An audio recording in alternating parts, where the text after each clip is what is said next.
Hello बेटा, आज मैं आपको क्लास 10th का चैप्टर 2 कराने जा रही हूँ। Long walk to freedom, Nelson Mandela. ठीक है, इसके अंदर जो हमारे अपार्थाइड सिस्टम था, जो पॉलिटिकल सिस्टम था, जो कि लोगों को एक दूसरे से अलग करता था on the base of colour, उसके बारे में डिस्कशन हुआ है। एक इसमें साउथ अफ्रीका की स्टोरी बताई गई है कि जो नेल्सन मंडेला था वो पहला ब्लैक पीपल था जो कि प्रेसिडेंट बनता, उससे पहले वाइट ने ही रूल कर रखा था, जैसे कि हमारी इंडिया में होता था। तो हम चैप्टर पे आते हैं। 10th में डॉन ब्राइट एंड क्लियर, जो 10 मई की बात है, बिल्कुल सूरज होता बहुत अच्छी तरीके से खुला हुआ था, खिला हुआ था। For the past few days, कई दिन होते थे, I had been pleasantly designed by the dignitaries and world leader who were coming to pay their respect before the inauguration. मैंने सबको बुला, मतलब कि सब, I had been pleasantly decided by the dignitaries, मतलब डिग्निटरीज होते हैं जैसे बड़े बड़े कंट्रीज़ के जो रिस्पेक्टेड लोग होते हैं, वो आए थे, वर्ल्ड लीडर्स आए थे और मेरे को अपना रिस्पेक्ट देने के लिए बिफोर द इनॉग्रेशन होने जा रही थी। किसकी इनॉग्रेशन होने जा रही थी? डेमोक्रेसी बन रही थी। डेमोक्रेसी मतलब लोकतंत्र बन रहा था। ठीक है, अच्छा, तो उसके आगे कहते हैं the inauguration would be the largest gathering ever the international leader on the south African soil. South African soil के ऊपर सबसे बड़ा ये इनॉग्रेशन हो रहा था, जिसके अंदर डिफरेंट देशों से लोग जो हैं, लोग मतलब नेता, डिग्निटरीज नेता, जो लीडर्स थे वो आ रहे थे। ठीक है, थोड़ा सा डिफिकल्ट है, वर्ड थोड़े डिफिकल्ट है, तो ध्यान से पढ़ेंगे तो समझ आ जाएगा। The ceremonies took place in the lovely sandstone amphi theatre. Sandstone amphi theatre के अंदर ये सेरेमनी हो रही थी। एम्फी थिएटर होता है जैसे वो राउंड सा होता है और एक बीच में कोई बोल रहा हो, चारों तरफ चेयर्स लगी होती हैं। Form by the union building at the Pretoria के अंदर ये हो रहा था। ठीक है, for decades this had been the seat of white supremacy. आज जहाँ मैं बैठा था वहाँ पे कितने सदियों से वाइट लोग की सुपरमेसी थी, and now it was the site of the rainbow gathering of different colour. और अब एक तरीके से रेनबो बन गया था क्योंकि अलग अलग कलर के लोग आ रहे थे नेशन के। Of the installation of the south Africa first democratic non rational government, क्योंकि साउथ अफ्रीका की पहली डेमोक्रेटिक नॉन रेशनल गवर्नमेंट बनने जा रही थी। On that lovely autumn day I was accompanied by my daughter Zenani. मैं जो है वहाँ पे अपनी बेटी के साथ बैठा हुआ था। ठीक है, on the podium mister de Klerk was first on the second deputy president. जो मिस्टर डी क्लार्क थे, उन्होंने कसम खाई, कसम मतलब शपथ लेना, जो हम हिंदी में बोलते हैं, स्वर्ण को शपथ लिया एज ए डिप्यूटी प्रेसिडेंट की। ठीक है, then Thabo Mbeki was sworn in as a first deputy president. फिर वो उपराष्ट्रपति के लिए उसने कसम खाई।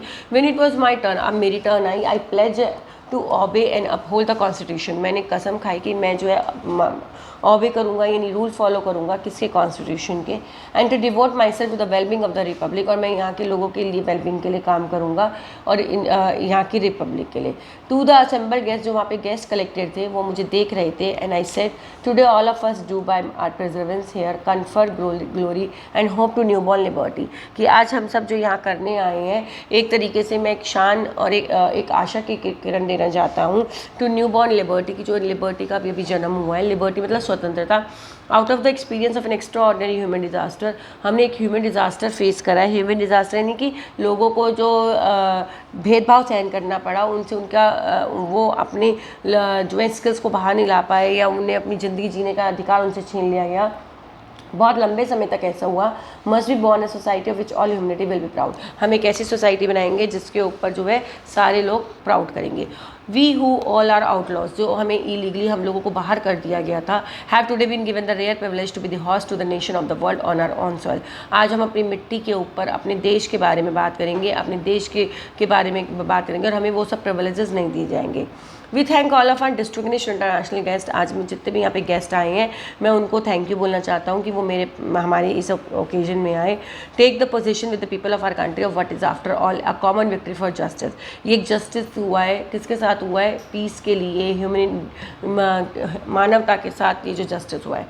We have at last achieved our political emancipation, और एट लास्ट हमने जो है अपने पॉलिटिकल राइट पा लिए, क्योंकि पहले हमारे को क्या था, वो काला था और वाइट लोग जो है उसके ऊपर रूल करते थे।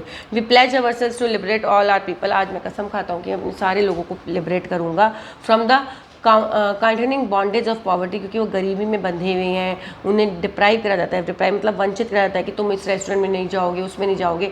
सफरिंग होती है, उनके साथ जेंडर होता है, अदर डिस्क्रिमिनेशन होता है, ये सब मैं उनसे छुड़ाऊंगा। Never never and never again shall it be that this beautiful and land will experience the oppression of the one by the मतलब कि एक बंदा दूसरे इंसान को कभी भी नहीं दबाएगा, और मैं ये कभी भी इस ब्यूटीफुल लैंड में दोबारा होने नहीं दूंगा।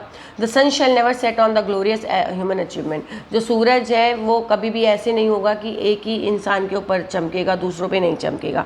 Late freedom reign, God bless Africa, की चलो अब फ्रीडम को रूल करने देते हैं, यानी कि फ्रीडम के बारे में सोचते हैं, फ्रीडम के बारे में फ्रीडम को एंजॉय करते हैं। गॉड ब्लेस अफ्रीका मतलब कि अफ्रीका का अच्छा हो।